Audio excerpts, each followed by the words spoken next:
Welcome to From the Stands, your one-stop shop podcast for insider access and in-depth interviews with your favorite Billiken coaches and players. Be sure to follow the show on Twitter at Billiken Podcast for the latest news on future episodes. Now, here is your host, Billiken Athletic Director, Chris May. Welcome back, Billiken fans, to From the Stands, our podcast where we talk Billiken sports all the time. We have a guy that doesn't need an introduction, but I'm going to do one anyway. Mr. Gibson Jimerson from Richmond, Virginia. Majors, plural. He got his bachelor's degree in international business in 22. He got his MBA in 24. Working on his post-baccalaureate certificate in organizational leadership to get in the spring of 25. We call him a super senior with COVID and everything else. Last season, third team All A10, academic All District, A10 academic team, NABC honors court selection. Holds the record for three-pointers made at SLU. Ranks third in school history and career free throw percentage at .845. 10th in career three-point shots in .395. This year, what everybody knows is that Gibson became the all-time leading scorer here at SLU. He currently has 2,089 points. He's coming off of a career game at Fordham where he went 11 of 15, 5 for 7 from three. What I was most impressed by is the 8 rebounds, where the Billikens won 88-63. Gibson, welcome back. How you doing? Doing well, man. Great to be here. Yeah, had a great trip in New York. Great team win, first conference play win. So always great to start the new year like that. So yeah, it was fun. First, that's where I was going to start. There's not a lot of guys who've been in the A10 like you have. You've been in every gym. You know the feel. Going into that game, and as we're going into game 2 in the A10, how do you help the other guys get a feel for what the Atlantic 10's all about? Yeah, no, it's definitely, obviously, I've the elder statesman in that regard. So, I've just been talking to them, letting them know, again, this is a tough league, a top 6 league in the country, and a lot of great places to play, Dayton, VCU, Fordham, historic. So just kind of, giving little nuggets of information, but just letting them know, you got to bring it every night. This is a tough league, a lot of good teams, a lot of talented players. So, obviously we were able to get a big win, but, we're going to have a lot of close games, and, it's about, pulling through in those situations. So just giving them what I can, but, I think we're coming together as a team. It's going to be fun. Gibson, everybody thinks or talks about your scoring, and you can shoot it. We've talked about that before. What I've been really impressed by is your rebounding and your defending. And I know Josh has been after you about those two things, and it seems like that's setting you up going the other way. Share with Billiken fans your focus on that and how that's helping you with the rest of your game and helping the team for that matter. Yeah, no, again, it's honestly for us to be a great team. That is what's required of me. Obviously, I'm a guy that shoots threes and scores, and that's great, but you got to be a two-way player. When your best players are two-way players, that's what sets the team up for success. So for me, coming in this year, I wanted to be a better rebounder, defensive rebounder. We got Kalu, obviously, who's a great rebounder, but I got to be that other guy, and especially in that first 5, next to him that can go in there and get some rebounds with my size and at the guard position. So yeah, just being physical, getting rebounds, and then also you talked about playing defense. I think for me, I've definitely evolved a lot over the years as a defender.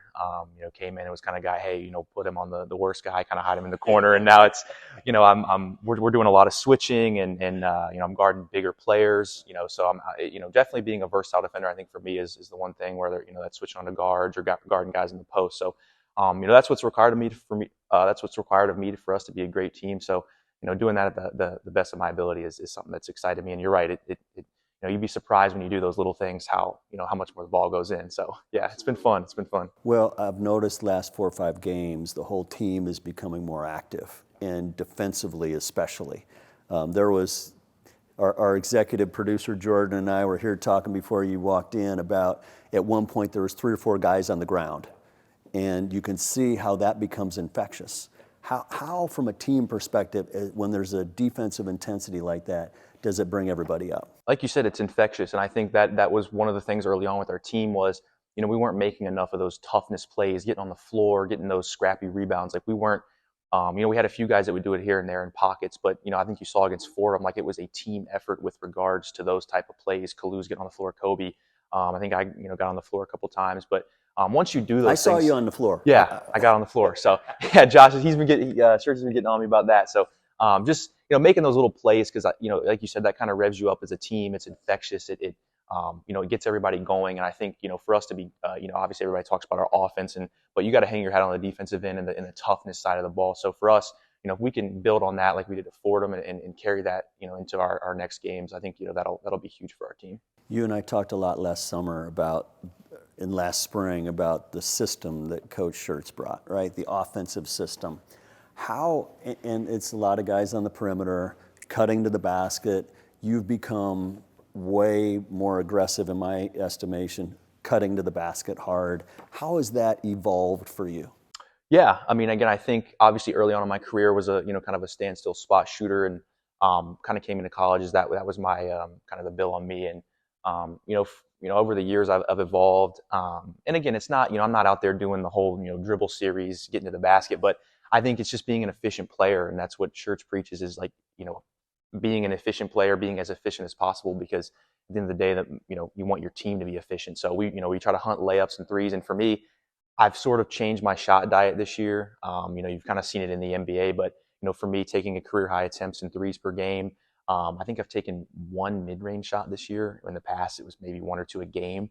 So you've seen that obviously my efficiency's gone up, and it's been great, man. I've enjoyed it. This is, I think this is probably the best statistical start I've had to a year, just because I think of the way we play, hunting those layups, those threes, those efficient shots. And you're right, it's a lot of cutting, it's a lot of moving, it's a lot of, straight line drives for me. So just being as efficient as I can, that's going to help the team. And, again, when I'm doing that, it's going to draw attention to me, and it's going to open up, a lot of things for other guys. We just kicked into A10 play. First, our home opener in the A10 tomorrow night. What does the A10 home opener mean to you? What does that Chaifetz Arena juice going into A10? Because we know it ramps up, the crowds, everything ramps up. What's that mean? What's that mean to Gibby? It means a lot, man. I obviously being in this conference for so long, and especially we had a historical kind of name team like St. Joe's come in. I'm super excited. Talented team coming in, and for us, getting to play in front of our home fans for the first A10 game is going to be special. We're debuting some new jerseys, so I think that's going to also be super super cool. I'm excited for that. But yeah, it's going to be a lot of fun, energy, excitement. We're preparing well as a team right now, and for a lot of these guys, like it's going to be kind of eye opening. Like, man, like this is it. Like this is why we came here. So yeah, it's going to be super fun. I'm excited. Gibson, I chuckle a little bit listening to you and the excitement that you have. I don't know if you recall when you got here, Gibson, you were a little quiet. You were a little quiet about your basketball, and now you can see how you've evolved and how excited you are about playing. Share with Billiken fans how that confidence and how that's grown for you to where now you can sit down, very confidently explain how fired up you are to play in Chaifetz Arena.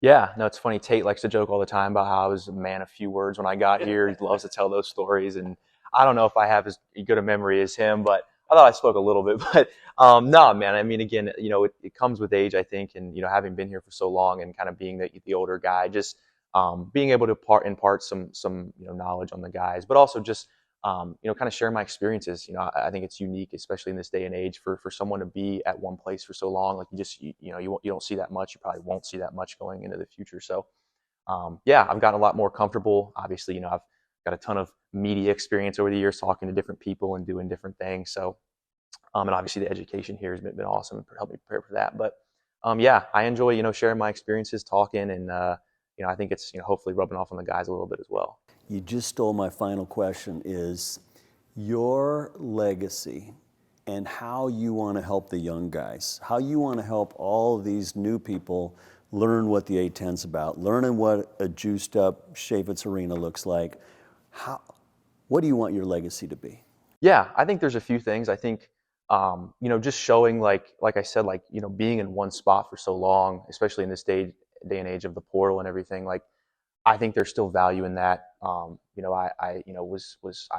looked at other places and I was just like, man, do I want to, go somewhere for a final year and just say kind of throw that last year away? And, for me, I really valued being at one place and how that will pay off in the future and kind of cementing myself here. So, just kind of, showing that part of it to the younger guys, being somewhere and having that built up trust and those relationships is super important. And, for me, again, just kind of, sharing that with them and showing that, and I think today also in college basketball, like failing is like, that's a lost art of failing. Like guys, if they fail, they want to move. And for me, like, I got hurt my freshman year. Towards the end of my sophomore year, I got, benched, didn't play much. And, a lot of times nowadays, like that happens, you're gone. And for me, it's learning to fail, pushing through that. I think even last year, like I think I learned probably the most last year in that season than maybe any of the other years. So just, being okay with things not going your way and, pushing through those, but also just, the value of being at one place and valuing that loyalty. Well, Gibby, your ability to build community and your ability to dig into this community. And it wasn't that long ago, as Coach Tate mentioned, you were the quiet kid from Richmond, going to class, doing your own thing. Not that you were just doing your own thing. Now you're a vocal part of it, and that's what all of us have so enjoyed watching you play, because now you're taking that lead. You're helping the guys. I've seen you take guys on the way to the timeout. I watch timeouts a lot. I've watched you take guys into the timeout huddle, helping them understand, and that's what's cool, because you can go through this process and stay at a place and really have it be your own, and this place will be your own. And so someday, when you graduate in 3 or 4 or 5 years from now, this is going to be the house that Gibson helped build, and we couldn't be more proud to have you. And we're really fired up about what's going to happen this season, because the foundation you can see wasn't easy. Didn't go exactly the way we all planned, but you could see the growth. Yeah. And if we can continue to grow like we did coming off of the last game, it's going to be pretty cool. Yeah. So any final words before we do this again later in the season to Billiken fans as they get ready to come watch us play St. Joe's on national TV tomorrow night? Yeah, I just say, enjoy it. This is obviously, we got a new group of guys, new coach, but we're working every day. We're building, we're laying that foundation, like you said, for the future and the success that we're going to have in the future. But couldn't be more excited to be here for this season with this group of guys. We get after it, and it's going to be fun on Friday and the rest of the conference schedule, especially here at home. So can't wait to see everybody there. Pack it out, make it super loud, make it a tough place to play. So we're going to get after it, and we're going to do everything we can to make it a great environment. So it's going to be fun. All right, Gibson, we'll do it again. Great job. Billiken fans, come see Gibson and the guys tomorrow night as they host St. Joe's in the A-10 opener. And until we do it again, come on back and see us from the stands. Go Bills. Thanks for listening to From the Stands with Billiken Athletic Director Chris May. Subscribe to our podcast in the iTunes Store and have the latest episodes sent straight to your phone. Go Billikens!